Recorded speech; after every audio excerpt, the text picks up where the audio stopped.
জীবিতং বিষ্ণু ভক্তস্য বরং পঞ্চদিনানি চ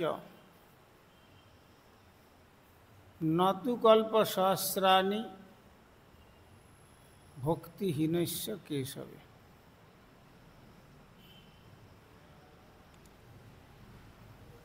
যদি 5 দিনও বেঁচে থাকা যায়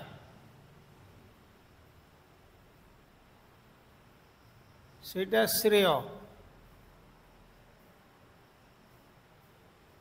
অর্থাৎ ভগবান শ্রীহরির ভক্ত হয়ে যদি 5 দিন বেঁচে থাকা যায় জগতে,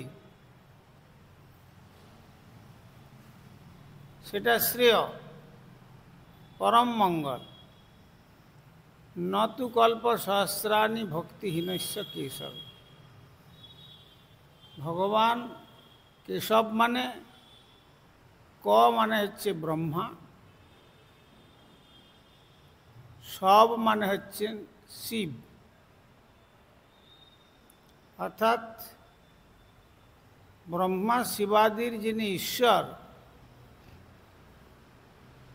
তিনি হচ্ছেন ভগবান শ্রী গোবিন্দ।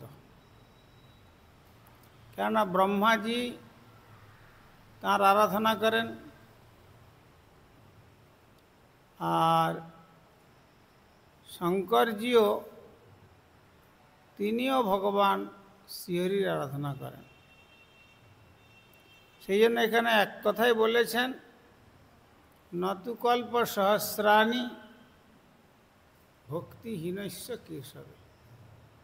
কল্প সহস্রকাল বেঁচে থেকেও যদি ভগবান ব্রহ্মা শিবাদির আরাধ্য দেব শ্রী গোবিন্দের চরণেতে ভক্তিহীন হয়, তাহলে সে জীবনের কোনো মূল্য নেই। সে জীবনটি পশু জীবন তুল্য। সামান্য বেতৎ পশুভি নরাণাম।